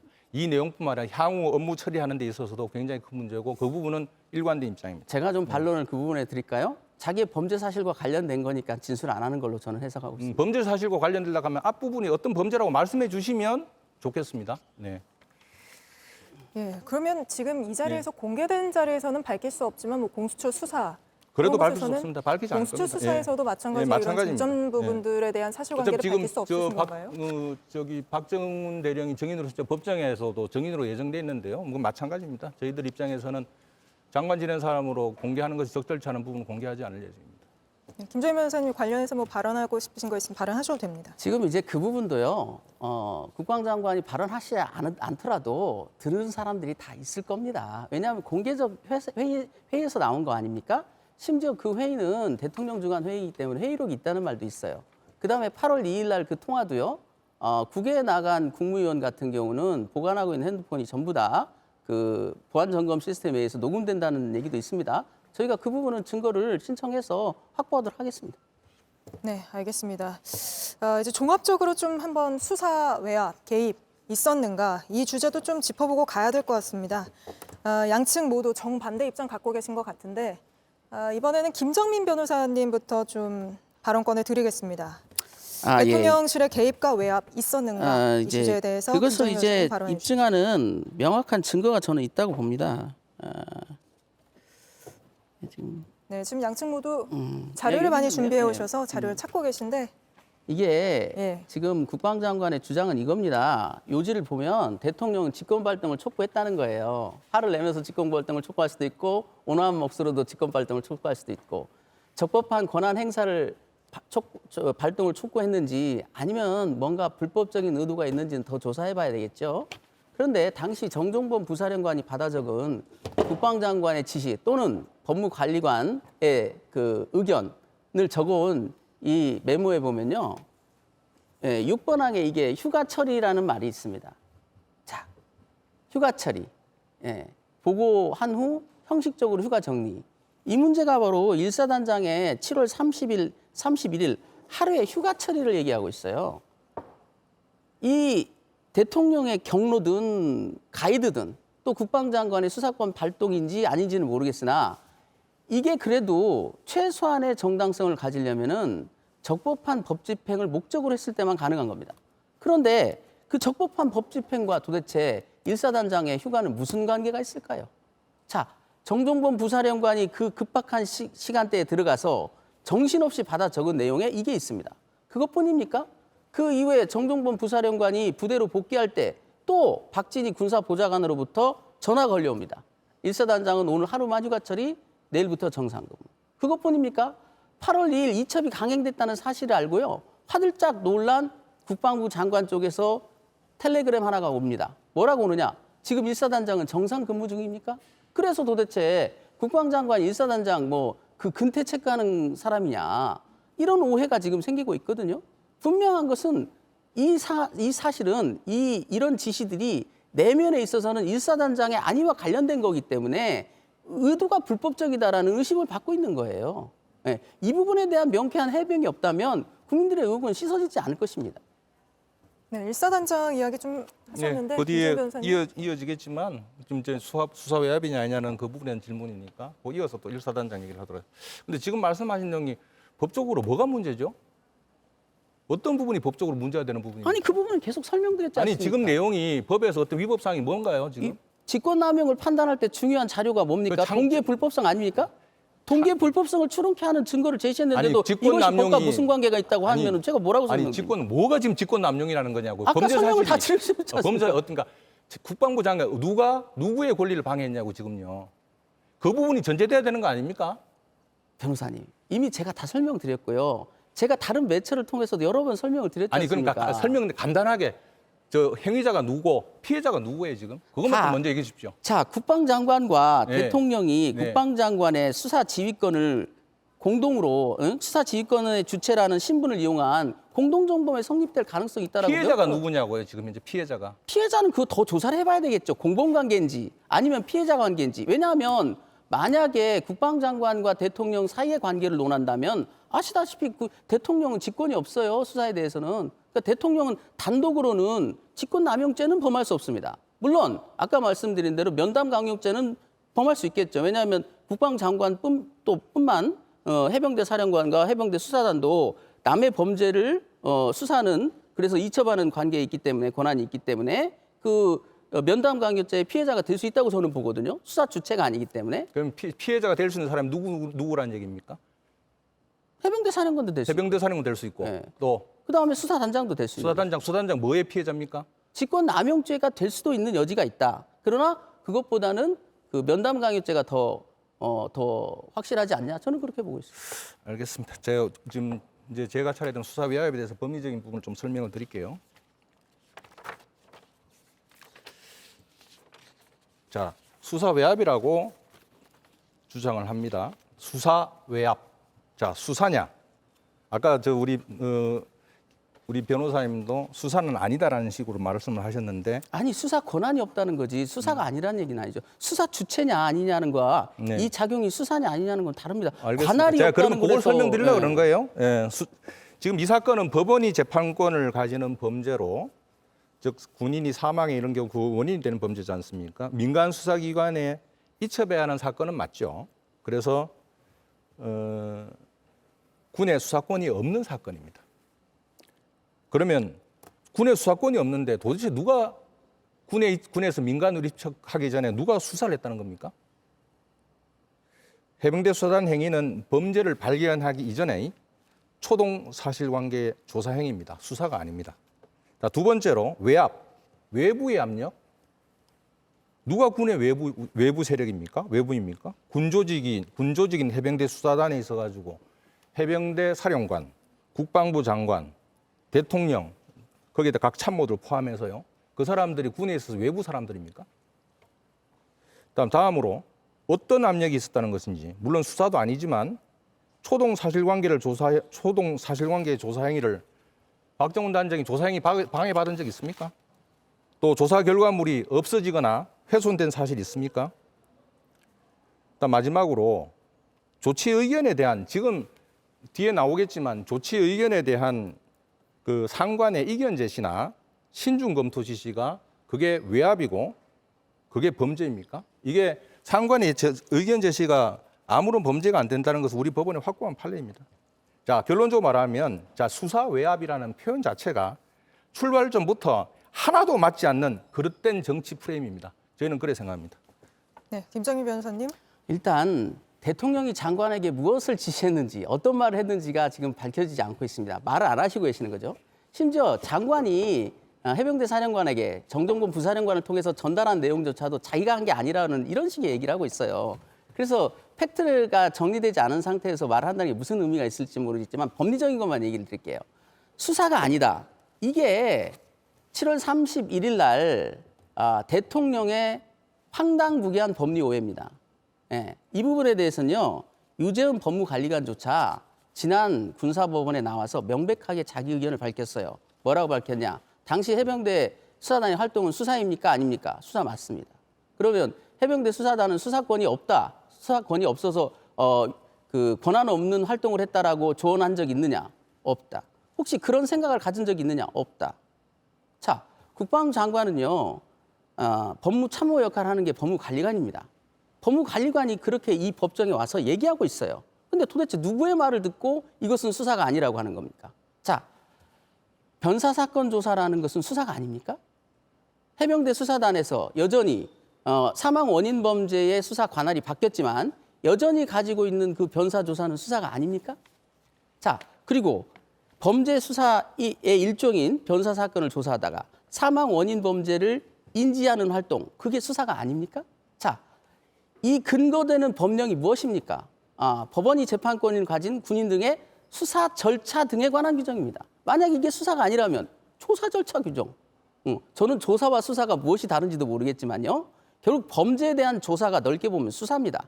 그 부분에 대해서는 군사경찰 직무법 시행령의 독립성이 보장돼 있어요. 아까 외부 얘기하고 있는데요. 저도 그 주장 나올 줄 알았어요. 왜 이게 외부냐? 군은 다 하나인데. 천만의 말씀입니다. 군사경찰 직무법의 독립성이 보장돼 있기 때문에 군사경찰이 아닌 사람은 일단 외부인이에요. 독립성을 침해할 가능성이 매우 높습니다. 외부에서 의견을 내면. 그거는 지금 이런 식의 주장은요. 군사경찰 직무법 시행령을 무시하는 거예요. 깡그리. 독립성 그거 필요 없다. 어디 그런 뭐 말도 안 되는 소리야. 수사 지휘권이 보장돼 있는 독립성 어디 있어? 독립성이라는 것은 아예 없는 듯한 얘기를 하고 있지 않습니까? 군사경찰이 아닌 사람들, 그런 사람들은요. 원칙적으로 수사에 대해서 왈가왈부하지 마라. 그게 군사경찰 직무법 시행령에 있는 독립성 보장 조항입니다. 제 말이 틀렸나요? 틀렸습니다. 그럴 것 같으면 그렇게 독립성이 있으면 보고는 왜 합니까? 보고는 사령관한테, 참모총장한테, 국방부 장관한테 보고는 왜 해요? 자기가 독립적으로 하면 되지. 공수처와 같이 법률에 독립된 독립하여 수사한다는 규정이 없으면 독립된 수사기관 아닙니다. 검찰도 독립된 수사기관은 아니에요. 독립하여 수사한다는 규정이 있어야지 독립된 수사기관입니다. 법률상. 그 부분을 좀 말씀드리고 싶고요. 자, 아까 좋은 말씀, 지금 내가 변호사님 말씀하신 그 이 조항이에요. 법원의 재판권을 가지는 군인 등의 범죄에 관한 수사를 이거 대통령령입니다. 대통령인데 제가 뽑았는데 한번 보세요. 거기서 제가 드리고 싶은 말씀이 군사법원법에 보면 여기에 보시면 3조 법원이 재판권을 가지는 밑에 하단에 보시면 법원이 재판권을 가지는 군의 범죄에 관한 수사 절차 등에 관한 규정 대통령 3조에 보시면 이게 나옵니다. 군검사, 군사법경찰관, 검사, 사법경찰관의 협의는 신속하게 이루어져야 하며 이게 사건이 이첩될 때 얘기예요. 협의의 지연 등으로 수사 또는 관련 절차가 지연되지 않도록 해야 한다. 상호 협력의 원칙이라고 되어 있습니다. 이 지금 현재 협의가 지연되면은 수사가 지연된다는 의미인데 협의가 지연되면 이첩이 안 되면 수사가 지연된다는 얘기입니다. 만약에 군에서 하는 것을 수사라고 전제를 했다 그러면 군에 있어도 수사는 하는 거잖아요. 수사가 지연된다는 표현을 하면 안 되는 거죠. 이게 절차가 지연되면 수사가 지연된다는 표현이 3조에 나옵니다. 그리고 7조에 보시면 명확하게 되어 있습니다. 범죄에 대한 고소, 고발, 진정, 신고 이거 뭐 기록이 접수되면 접수해도 이첩해야 되고 해당 범죄가 발생했다고 의심할 정황을 발견할 때도 이첩해야 돼요. 정황을 발견하면 이첩이 되지. 정황을 발견해서 수사라는 얘기가 아니에요. 자, 아까 변사 사건 말씀하시는데 그 부분은 넓은 의미의 수사. 우리가 내사라는 것부터 넓은 의미의 수사는 들어갑니다. 내사. 즉 범죄 수사 이전에 벌어지는 변사 사건 말씀하셨는데 변사 사건은 뭐냐면 그러니까 사망의 원인이 의심스러운 사체에 대해서 수사를 하고 그 수사를 내사라 그럽니다. 밝히는 것. 거기서 범죄 혐의가 이건 범죄 혐의 관련이 있다고 하면 수사로 전환됩니다. 앞에 걸 내사라 그래요. 뒤에 걸 그다음 수사로 인지해가지고 그러면서 변사 사건, 즉 내사 사건은 종결되고 수사로 전환됩니다. 이 전체를 아우르는 개념을 수사라고 하는 광의의 수사라고 할 수 있지만 앞에 부분은 엄밀하게 보면 수사 이전의 내사예요. 지금 해병대 수사단에서 한 것은 그 전 단계인 내사라고 하는 것이지 내사는 될 수 있을지언정 좁은 우리가 말하는 이 법에서 지향하고 있는 수사라는 개념하고는 차이가 있습니다. 그거는 이 법령을 잘못 해석한 거라고 저는 봅니다. 왜냐하면 이 법령의 취지가 바로 그거예요. 인지 단계까지만 하라는 뜻이에요. 수사를 하면 안 되죠. 본격적인 수사를 하면 안 됩니다. 인지 전까지만. 인지가 되면 그 즉시 이첩하도록 대통령령에 또 법령에 정한 이유가 그거 아닙니까? 범죄 혐의가 의심스러운데 그 부분을 더 파고 들어가게 되면 결국은 외압이 있고 왜곡이 된다. 그래서 사망 원인 범죄랄지 성범죄랄지 이때전 범죄는 범죄 정황이 있으면 인지한 즉시 이첩하라는 거예요. 해병대 수사단은요. 변사 사건을 전환한 게 아닙니다. 변사 사건은 변사 사건대로 진행돼서 나중에 군검찰로 송치되게 돼 있어요. 변사 사건을 조사하다가 사망 원인 범죄를 인지하면 지체 없이 이첩하도록 돼 있는 겁니다. 그래서 인지해서 이첩한 거예요. 근데 그 인지해서 이첩하는 범위를 그리고 인지 이첩이라는 것은 피의자와 피의 사실을 전제로 하는 겁니다. 사건을 통기록으로 넘기는 걸 이첩이라고 하지 않지 않습니까? 어떤 사람이 어떤 범죄를 저질렀다고 의심된다. 이게 확정이 돼야 이첩이라는 표현을 씁니다. 누구를 범죄 사실을 특정하지 않으면 그런 상태에서 기록이 넘어가는 것은 이첩이라고 부르지 않아요. 그래서 법령의 취지가 그겁니다. 변사 사건 조사 중에 사망 원인 범죄가 발견이 되면 그 즉시 이첩을 하라.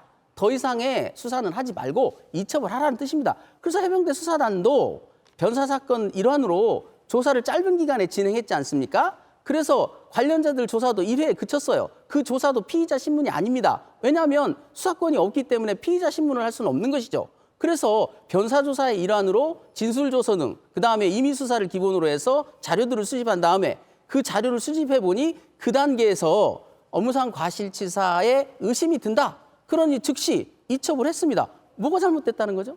자, 그럼 거기서는 그 이첩을 갖다가 하면 그 이첩에 대해서 그 누구도 터치하지 못합니까? 의견을 제시 못합니까? 그 부분은 해석이 두 가지가 가능하다. 왜냐하면 법령에 명시는 안 돼 있지만 법령이 만들어진 취지나 이런 걸로 보면 그 부분에 대한 일체의 지위가 불가능하다는 해석도 있고요.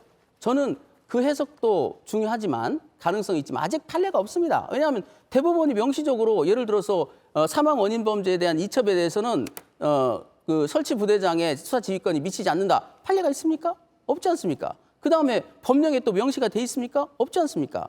그래서 2단계 다 하지 않습니까? 변호인은 주의적 주장, 예비적 주장, 거의 병존적 주장을 하고 있는데요. 원칙적으로 수사 지휘권이 미치지 않는다. 그렇기 때문에 항명도 될 수 없고 직권남용도 될 수 없다. 적어도 직권남용 부분에 있어서는요. 그러나 아직 대법원 판례가 없기 때문에 수사 지휘권이 미친다면 어떻게 해석해야 되냐? 그건 군사경찰 직무법 시행령에 따른 독립성 보장 조항의 해석에 따라서 이건 일차적으로 그리고 본질적으로는 군사경찰 고유의 권한이다. 그 부분에 대해서 왈가왈부하고 잘못됐다 잘했다라고 따지는 것 자체가 독립성 조항을 침해한다는 주장이에요. 그럼 예비적 주장에 따르면 보고도 하면 안 되네요. 장관이나 참모총장 그다음에 사령관한테 보고하는 것 자체가 위법이네, 그죠? 왜 위법입니까? 아니 독립해서 한다면서요? 아니 독립했다 그러고 보고를 안 합니까? 아니 그러니까 독립해서 보고를 하고 그러면 본인이 알아서 하면 되는데 왜 보고를 왜 합니까? 수사 지휘권이 보장돼 있고 독립성이 동시에 보장돼 있지 않습니까? 그래서 보고 정도를 하는 게 문제입니까? 그럼 보고도 다 앞으로는 다 안 해야 보고는 되나요? 그냥 이렇게 알고 계셔라라고 해서 그렇죠. 보고한 거고 대신 터치는 하지 마라. 그렇죠. 독립성 조항이 있으니까. 터치는 하지 마. 네. 알겠습니다. 다음 네, 문제로 저희 넘어가시죠. 뭐 임성근 해병대 1사단장 마지막 주제가 될 것 같은데요. 대통령실 개입 의혹 배경으로 또 임성근 1사단장의 로비설이 또 제기가 됐습니다. 임성근 사단장을 구명하기 위해 대통령실이 개입을 한 거고 결국 임 사단장은 혐의자에서 빠졌다. 이런 의혹인데 여기에 대해서 양쪽 입장 들어보겠습니다. 이번에는 김재훈 변호사님부터 네. 할까요? 자, 요번에 그 수류탄 사고하고 그다음에 그 군기훈련 사고 아까 지금 말씀하셨는데 혐의 사실과 그 혐의에 대한 의견을 갖다가 안 하고 넘길 수는 없다고 하는데 이번에는 아마 그냥 대상자라든지 이런 부분 없이 사건에 대해 발생해서 바로 민간에다 넘겼을 겁니다. 지금 말씀하신 것처럼 반드시 혐의자나 대상자하고 그 혐의 사실을 해야 된다 해서 넘겨야 된다는 것은 제가 보기에는 옳지 않다고 생각합니다. 자, 1사단장을 빼고 이첩했나? 수사 대상에서 빼고 사건 이첩한 사실 없습니다. 지금 저도 언론에도 얘기했는데 만약에 가정적인 표현이지만 대통령이 1사단장 빼라, 뭐 1사단장을 왜 집어넣냐 그러면 초급 간부 두 사람처럼 아예 이첩할 때 수사 대상도 안 되게 뺐어야죠. 국방부가 대통령 말 들었을 것 같으면. 아닙니다. 그 누구로부터도 사단장 빼라는 말 들은 적도 없고 그 누구에게도 장관이 그런 말을 한 적 없습니다. 자, 해병대 수사단의 의견은 해병대 수사단은 의견을 개진한 겁니다. 자기가 무슨 사법경찰관처럼 검사에 송치하는 것이 아니고 자기의 일응의 의견을 해서 민간 경찰에다가 넘기는 의견에다가 해병대 그 수사단 의견은 죄송합니다. 해병대 수사단 이거 못합니다. 해병대 수사단 혐의 단정, 혐의 있다. 예? 혐의 인정이라고 적고 국방부 재검토 의견은 뭐냐면 혐의 단정이 곤란하지만 수사의 필요성은 있다라고 해서 결론적으로 국방부는 어떻게 했느냐. 경북경찰청에 1사단장을 수사 대상으로 이첩했습니다. 즉 수사 의뢰한 겁니다. 그래서 지금 현재 수사받고 있습니다. 1사단장 빠진 적 없습니다. 자, 그런데 해병대 수사단이 제기한 1사단장 혐의 단정 근거가 이렇습니다. 내용 자체 보면 실종자 수색 임무를 늦게 전파했다. 1사단장이. 그다음 안전대책 강구 지시가 없었다. 그다음에 작전 준비 여건 보장이 없었다.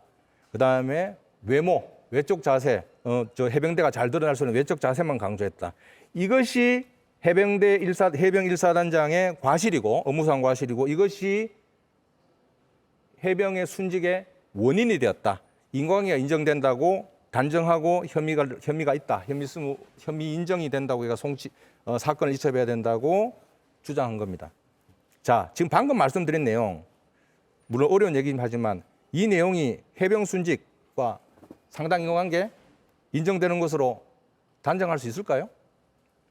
업무상 과실치사 혐의 의율은 저도 법률가이지만 법리적 검토가 필요한 사안으로 참 어려운 문제입니다.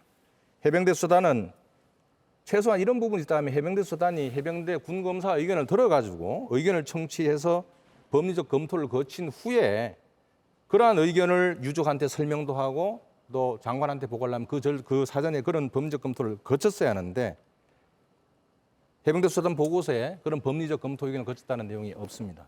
제가 볼 때는 그거는 미흡합니다. 네, 김정인 변호사님. 자, 이게 그 군에서 만든 보고서에 있는 내용입니다. 이 사건 전에 이첩한 현황을 지금 표시하고 있거든요. 6건. 근데 그 중에 이제 훈련 중에 텐트에서 주무시다가 돌아가신 분은 뭐 범죄 혐의가 없죠. 그게 그래서 그냥 이첩을 한 게 아닙니다. 그냥 자료를 넘겨준 거죠. 나머지 5건은 피의자와 피의 사실을 특정해서 넘긴 그야말로 이첩입니다. 그중에 이제 일부 사건에서는 지휘관들이 직무유기로 이첩이 됐습니다.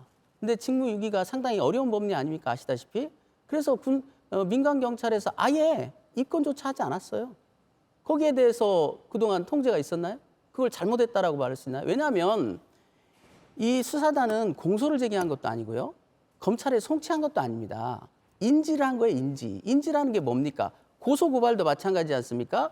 고소고발이 들어왔을 때 그것이 범죄일 가능성이 매우 높은가요? 그렇지 않습니다. 수사 단서이기 때문에 입건을 하는 것이죠. 인지도 마찬가지입니다. 수사 단서의 역할을 하는 거예요. 수사 단서. 그러니까 이 얘기는 뭐냐면 수사가 종결돼서 공소 제기를 한다, 유죄 판결한다라는 판단과 완전히 일치할 수가 없는 거예요. 인지한다. 수사를 더 해봐야 된다라는 판단이 필요하냐 이거예요. 그래서 이 해병대 수사단에서는 1사단장에 대해서 입건해서 수사할 필요가 있다라고 판단한 것이지 이 사람이 유죄라고 판단한 게 아니에요. 왜냐하면 그런 권한이 없어요. 심지어 수사 관할이 없기 때문에 수사에 관한 전국적 판단도 권한이 없는 겁니다. 인지를 한 거예요. 인지가 뭡니까? 수사를 개시하자는 겁니다. 그리고 그동안의 모든 건들이 5건이 넘어갔는데 이 중에 이런 식으로 누구는 이첩 대상자로 특정을 하고 누구는 수사 대상자로 달리 표현하고 이런 적이 없어요. 전혀. 이 사건의 경우에도 도대체 수사 대상자로 한다는 건 뭐고 이첩 대상자로 한다는 건 뭡니까? 이 얘기는 그 내부에 굉장한 갈등이 있어서 군사경찰, 그 국방부 조사본부와의 갈등 때문에 이렇게 그 타협책이 제시된 거예요. 처음부터 이렇게 그 수사 대상자로 지정하고 넘어갈 수 있었을지도 알 수 없는 거예요. 왜냐하면 당시에 굉장한 저항이 있었거든요. 조사본부 내에서도. 자, 어떤 관행이라는 것이 법적으로 완벽한 것은 아니고 그것을 무조건 따라야 되는 것은 아니지만 그동안의 관행이 있다면 관례에서 벗어나지 않는 업무 집행을 한 것은 크게 문제가 없는 겁니다. 이 5건의 사건에 대해서도 군검사의 의견이 공식적으로 달린 적이 없어요. 그동안 우리가 이 사망 원인 범죄를 처리함에 있어서 군검사의 공식적 의견을 받아본 적이 없다고요. 이 사건의 경우에도 물론 공식적 의견을 받아본 적이 없지요. 그러나 중간중간에 검시에도 검사들이 참여했고요. 그중에 한 검사는 그런 얘기를 하지 않습니까? 의견서를 자기가 써주려고 했다. 왜? 고위직에 대해서 입건하기가 좀 부담스러울 것 같아서 내가 총배를 내겠다는 생각까지 있었다. 그 정도로 서로 의사소통을 한 겁니다. 그 정도면 충분하지. 검사의 공식적 의견이 거기에 붙어 있지 않았다고? 그건 또 수사를 지체시키는 거 아닙니까? 그리고 그런 부분이 필요한지의 판단, 그것도 역시 군사경찰 고유의 권한이에요. 그것을 보장하자고 독립성이 있는 거 아닙니까? 군사경찰이 봤을 때 군검사의 의견이 필요하다면 받을 것이고, 또 좀 더 수사를 해볼 필요가 있다면 할 것이고, 필요한 경우에 외부의 자문이 필요하다면 할 것이고, 그런 것들을 독립성을 보장하기 위해서 군사경찰 직무법에 독립성 보장 조항을 넣었다고요. 왜냐하면 그동안 너무들 수사에 대해서 잘 모르는 지휘관들이 아까 그 군사보좌관이 보낸 거 있지 않습니까? 고위직은 좀 징계로 빼달라. 이런 아무런 법적 근거도 없어요. 기준도 없어요. 그냥 팔이 안으로 굽고 고위직만 챙기는 이런 관행이 팽배했기 때문에 군사경찰의 이런 수사 독립성을 보장한 조항을 넣었던 거라고요. 이걸 완전히 지금 짓밟아버렸죠, 이 사건에서. 과거에 그 5건의 사건에서 초금 폭넓게 이첩했는데 아무 문제가 안 됐고 시비 걸린 적도 없어요.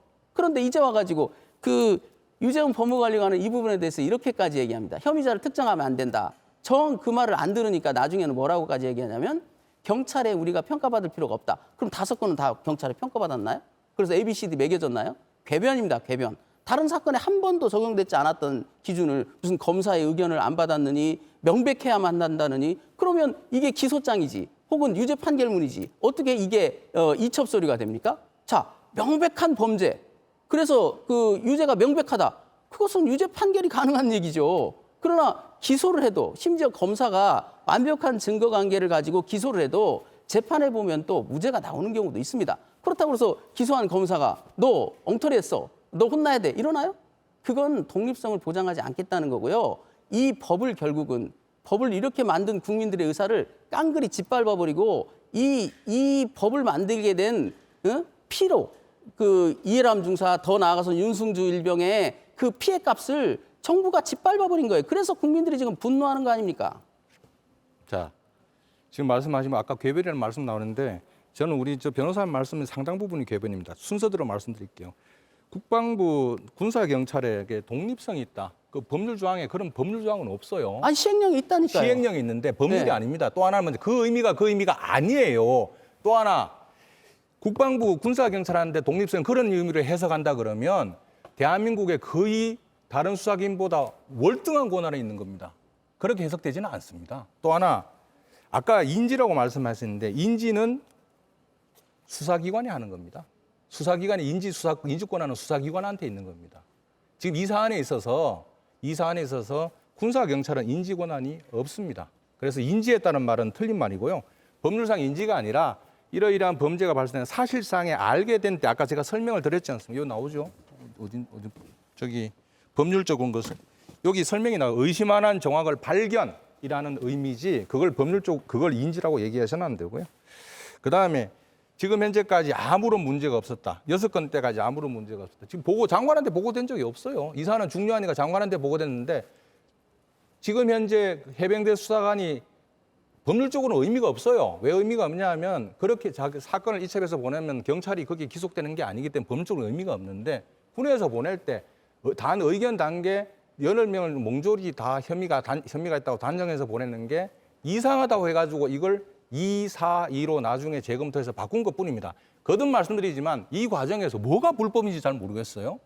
2는 고발, 일종의 하면 우리가 볼 때 이 사람 혐의가 인정되니까 처벌해 주세요라는 거 2는 고발인 테고 4명은 우리가 보니까 혐의 단정 어렵지만 그래도 수사 필요성이 있습니다라고 수사해서 수사 의뢰한 거고 나머지 그 여군 중위와 여군 상사, 여상사 같은 경우는 초급 간부 2사람은 아예 이거는 해병대 수사단이 혐의가 인정된다고 보는 것 자체가 틀렸다라고 해서 빼버린 겁니다. 국방부 조사본부의 재검토 결과하고 지금 원래 해병대 수사단의 의견하고 어느 것이 맞는지는 지금 경북경찰청에서 수사를 하고 있을 거고 그 결과에 따라서 시시비비는 가려질 거라고 보여집니다. 그리고 마지막으로 그거 지금 현재 한 건도 아까도 말씀드렸던 한 건도 그 대상자와 혐의에 관한 의견을 갖다가 안 하고 보는 게 없다. 뭐 아까 무슨 그 특별한 그거는 이미 저 범죄와 관련 없는 거는 그냥 보냈다 그러는데 최근에 발생한 수류탄 폭발 사고하고 그다음에 지금 군기 사고가 지금 경찰로 넘어갔는데 거기에 대상자하고 혐의 내용을 특정해서 보냈습니까? 써서 보냈습니까? 의견에서 아닙니다. 발생해서 어차피 군에서 수사권을 행사하지 않는 즉 민간 경찰에서 하는 것은 사건을 갖다가 신속하게 이첩하면 됩니다. 물론 거기에 나름의 의견을 갖다가 붙이면 안 돼. 의견을 붙이려면 제대로 붙여야죠. 제대로 붙였으면 이런 사단 안 났어요. 자, 제대로 붙였냐? 그거를 여기서 판단해야 될 이유는 없고요. 기록 한 번 안 읽어보고 그렇게 단정하십니까? 아니, 전 그 보고서를 봤어요. 보고서만 가지고 네. 판단이 되나요? 양쪽. 보고서로 보면 보고서 보셨습니까? 얼마나 허접한 건지? 그렇게 함부로 말하지 마세요. 거기에 해병대 수사단에도 베테랑 수사관들이 다 있었고요. 그 정도 검토는 다 했어요. 기록을 다 보십시오. 자, 그 초급 간부 얘기하는데요. 그것만 지적할게요. 초급 간부 누굴 말씀하시나요? 초급 간부 2명 뺐다고 여성 했죠? 2명, 여성 그러면 그 중위하고 계급이 뭔지 아십니까? 중위랑 상상요. 상사가 초급 간부입니까? 우리는 초급 간부래 하사관도 간부입니다. 아니 그러니까 그게 초급 간부입니까? 초급 간부라는 말이 나온 것도 잘못된 거예요. 상사 38세입니다. 네. 누가 그 사람을 초급 간부로 부릅니까? 군에서. 하중사, 소위 중위를 초급 간부로 부릅니다. 용어 자체는 정하지 않습니다. 그렇죠. 네네. 정확하지 않죠. 네네. 정확한 용어는 뭔지 아십니까? 현장 통제 간부였습니다. 현장 통제 간부였고 그 2명의 죄책이 문제된 이유가 무엇인지 아십니까? 자, 조를 편성했는데요. 다른 조는 4인이 1조였습니다. 그런데 순직 해병이 속한 조는 6인 1조였어요. 왜 그랬느냐? 여군 2명이 갈 곳이 없어요. 생활관 중심으로 배정을 하다 보니까. 그래서 배정이 된 거예요. 실제 그 여군도 통제를 했습니다. 현장에서. 깊은 데로 들어가니까 들어가지 말라고. 자기들도 그 의무를 다 했어요. 단지 어떤 회계망측한 논리로 초급 간부를 뺀다면서 빼버린 거예요. 그거 자체도 잘못돼요. 무엇이 옳고 그르냐는 것은 차치하고라도요. 해병대 수사단에서 8명을 이첩했다는 것과 지금 조사본부에서 2+4+ 어쩐 이런 회계망측한. 자, 8명을 이첩했다면 적어도 그분 8명들이 피의자 신문을 받을 가능성이 매우 높아요. 물론 군사경찰에서 보내도 민간경찰에서 바로 피의자 신문을 하진 않습니다. 저도 그건 알아요. 그러나 대부분 피의자 신문까지는 가요. 그렇지 않습니까? 입건이 된단 말이죠. 이 사건에서 핵심은 뭐냐면 왜 이렇게 이첩 대상자에서 빼려고 했느냐. 그걸 유재원 법무관리관이 정확히 진술조서에 써놨어요. 입건된다는 자체만으로도 엄청난 불이익을 받는다는 거예요. 자, 다른 사건도 많습니다. 인지돼서 불이익을 받는 사람이 한둘이 아니에요. 자, 이런 사건에서 잘잘못을 수사기관에서 인지를 했느냐 안 했느냐는 걸 잘잘못을 어떻게 가리며 그것을 어떻게 국방장관이 가립니까? 자, 그걸 가리는 절차는 또 있지 않습니까? 민간에 넘기면 민간 경찰이 가릴 거고요. 경찰이 송치하면 검찰도 가릴 겁니다. 검찰이 기소하면 법원도 가리게 돼 있어요. 그 잘잘못은 그 사법 시스템 안에서 판단할 수 있는 것이지 어떻게 국방장관이 판단합니까? 자, 권한이 좋은 없는 말씀하셨습니다. 자, 방금 말씀하신 대로 우리 군에서 8명을 몽졸이 혐의를 단장해서 보내면 다 피의자 신분으로 조사받을 가능성이 있다고 말씀하셨습니다. 그렇습니다. 맞습니다. 8명이 다 피의자, 범죄 혐의자로 취급을 당합니다. 근데 나중에 조사를 해보니까 뭐 초급 간부 2명, 또 해당되는 사람 중에서 나중에 보니까 혐의가 인정되는 사람이 8명 중에 뭐 2명밖에 없더라라고 하면 나머지 8사람에 대해서는 군에서 우리 수준의 혐의가 있다고 보냈는데 민간에서 보면 혐의 없음으로 되면 군에서 하기가 어떻게 되겠습니까? 이 문제를 애당초 국방부 장관한테 보고하고 논의가 안 됐으면 그냥 넘어갔으면 그냥 했으면 아마 8명이 다 피의자로 조사받았겠죠. 그런데 내용을 보니 이거는 과하다, 안 맞다고 해서 곧 바꿀 수 있는 겁니다. 가령 밑에 사람들이 군을 얘기하지 말고요. 그 시장한테 우리 이런 사안에 대해서 우리 시의 간부들 8명에 대해서 전부 고발하겠습니다. 저는 혐의가 인정돼 고발하겠습니다 하고 시장한테 결조를 올리면 시장이 8명 다 고발은 너무하지 않냐. 밑에 2사람은 혐의가 인정되는 거야? 4사람의 같은 경우는 기관 고발을 국방부 장관한테 권한이 있다면 말입니다. 이 4명에 대해서는 우리가 혐의 유무를 판단하지 말고 수사 의뢰하면 어때? 라고 하면 위법입니까? 제가 거듭 말씀드리지만 국방부 장관과 국방부에 쓴 것 중에서 과연 위법행위가 뭐냐는 거예요. 그게 위법행위가 뭐면 그 위법행위가 범죄 사실이 뭐냐는 부분을 먼저 말씀해 주려고 했는데 지금 말씀하신 내용하고 위법행위하고는 큰 관계가 없는 것 같습니다. 자, 그 부분을 좀 설명을 드리겠습니다. 7월 31일 날까지 7월 30일까지 진행된 절차에서 그런 절차가 있었나요? 제가 아까 없었습니다. 말씀드렸지 않습니까? 이제 7월 30일 날 하면은 위법하지 않는데 7월 제가 좀 30일 하면 설명을 해도 위법합니까? 될까요? 제가 좀 설명을 드리겠습니다. 저희 시간이니까요. 네. 자, 7월 30일 날까지 그런 절차가 없었습니다. 그렇죠? 네. 그 이후에 어떤 절차에 의해서 브레이크가 걸렸나요? 대통령실의 멘트를 그대로 인용하겠습니다. 참모의 건의를 받아보니 대통령 참모의 건의를 받아보니 수사권도 없는 해병대 수사단에서 너무 광범위하게 인지한 것 같아서 재검토를 지시했다고 했습니다. 그건 제가 알 수 없는 얘기입니다. 누가 이번에- 얘기했습니까? 어느 분이 얘기했어요, 자, 그걸? 그걸 전제해서 제가 말씀을 누가 드리겠습니다. 얘기한 겁니까? 그걸 전제해서 말씀을 네, 드리겠습니다. 잠시 이 부분도 좀 짚고 넘어가야 될 것 네. 같은데 이게 대통령실발 보도가 있었는데 그러니까 여기에 누가 대한 얘기한 겁니까? 이종섭 저는 우리가 장관의 얘기한 적 입장은 없어요. 어떠세요? 제가 그것을 어떻게 합니까? 그러니까요. 네. 확인되지 않은 내용까지를 전제로서 물으시면 곤란하죠. 그래도 전제해서 묻고 싶습니다. 왜냐하면 잠시만요. 그러면 이종섭 장관 쪽에서는 그런 지시를 받은 적이 없다는 그 부분에 대해서 확인해 드릴 수 없다고 말합니다. 확인해 드릴 그러면서 수 무슨 없다는 말을 하는 말씀이죠. 겁니까? 자, 적어도 국방장관의 참모는 그런 말을 한 적이 없어요.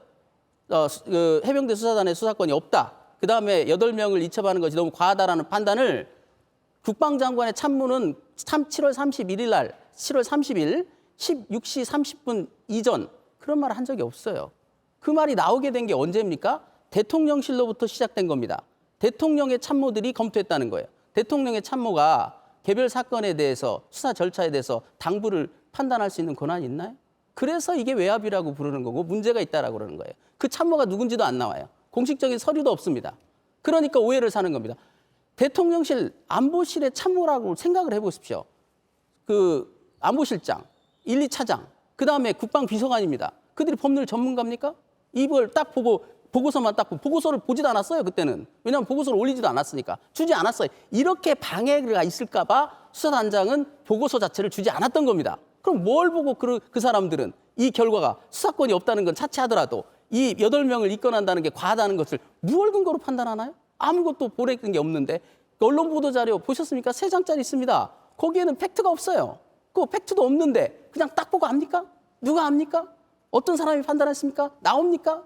그것이 불법이라는 겁니다. 적법한 절차에 의해서 예를 들면 만약에 이첩에 대해서 국방부 장관이 적법한 수사지휘권을 자기가 발동했다. 또 독립성을 침해하지 않는 범위 내에서 합리적으로 했다면 국방부 참모들이 법령 검토를 했어야 맞아요. 없어요, 아무도. 심지어 지금도 유재원 법무관리관은 법정에 서서 그렇게 얘기했습니다. 수사권이 없다고 말한 적이 없다. 이 활동은 수사다. 근데 누가 감히 국방장관의 참모 아무도 그런 얘기를 하지 않는데 수사권이 없다. 8명은 과했다.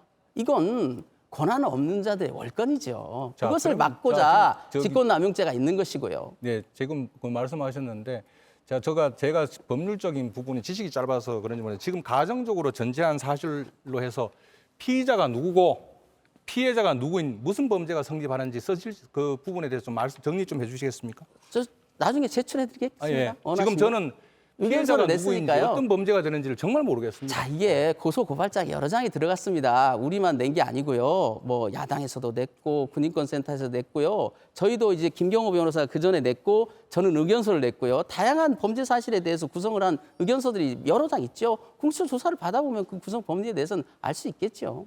네, 근데 지금 시청자분들께서 좀 혼란스러우실 것 같아서 그러니까 이종섭 장관의 입장은 이제까지 8명 그 혐의자 이첩하는 그게 과하다고 판단해서 이첩하지 말라고 한 그게 이 장관 독자적으로 판단한 네, 거라고 맞습니다. 하시지 않았습니까? 장관의 예. 장관의 판단으로 그런 결정한 겁니다. 대통령의 지시가 있었느냐 여기에 대해서 구체적으로 확인해 줄 수 없다 이렇게 네, 얘기하셔서 다시 마찬가지 한번 그거는 확인해 줄 수 건데요. 없습니다. 네. 그러니까 이종섭 장관이 독자적으로 내린 판단이라는 장관의 말씀이시죠? 결정과 장관의 생각과 판단으로 결정한 겁니다. 예, 알겠습니다.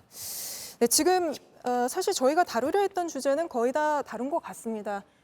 이 주제에 대해서도 한 번씩 또 공평하게 발언을 하신 것 같고 이제 여기에서 1분씩 마무리 발언을 하고 토론을 마무리하려고 하는데 두 분 동의하십니까? 네. 예. 네, 알겠습니다. 그러면 토론 시작을 김재훈 변호사님부터 하셨으니까 네. 마무리 발언은 김정민 변호사님부터 들어보겠습니다. 네. 대통령은 7월 31일 날 저희가 부르는 경로 1에 대해서 9개월간 거짓말했습니다. 이제 통화 기록이 만천하에 공개되니까 이제야 겨우 그 부분을 인정하고요. 이제 와서는 또 8월 2일 날 있었던 일은 또 발뺌을 하고 있습니다.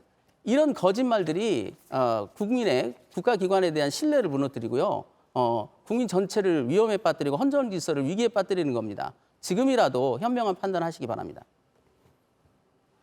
네, 김재훈 변호사님 마무리 발언하시죠. 네, 지금 본질과 핵심이 뭔가 좀 잘못되어 있는 것 같습니다.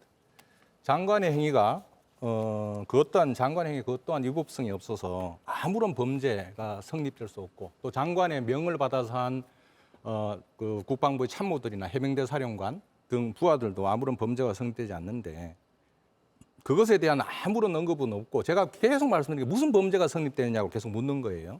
그런데 아무런 관심이 없고 자극적 그 배우가 대통령이다 이런 자극적 의혹 제기로 마치 장관과 그 장관의 명을 받은 국방부 그다음에 해병사령 관계자를 범죄자 취급하는 것은 납득하기 어렵습니다. 이상입니다.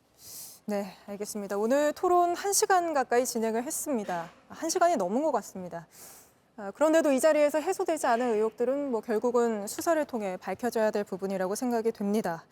긴 시간 열띤 토론해주신 두 변호사님 감사드립니다. 또 시청해주신 여러분 고맙습니다. 저는 내일 뉴스룸에서 또 찾아뵙겠습니다.